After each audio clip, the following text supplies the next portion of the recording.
Histori sportive, emisioni që transmetohet çdo të premte në ekranin e RTS Shkodra, ka patur këtë radhë si personazh kryesor një emër shumë të njohur të sportit shkodran dhe atij shqiptar në përgjithësi. Bëhet fjalë për Artenca Tufi Kruja, me një karrierë të pasur, fillimisht si atlete, më pas si basketbolliste, por edhe si artizane e spikatur, pasion të cilin vazhdon edhe sot, duke qenë edhe drejtuese e grave artizane shkodrane. Si me ardhë sot, mazrite, edhe nesër bëhet gara.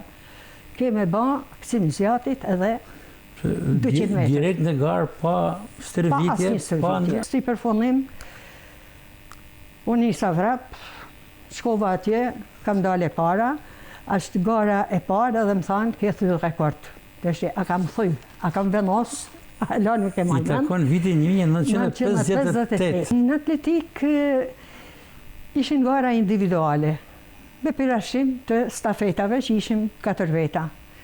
Sepse bajshim garat, delqim parat, pa e diskutu, deri sa kam kenon. Të lozi në basketbol, më dukte si me kenë një kuti shkrepsit. Të me dojsh gjirat në stadium, kam kenë vazhdimisht kapitene ekipit.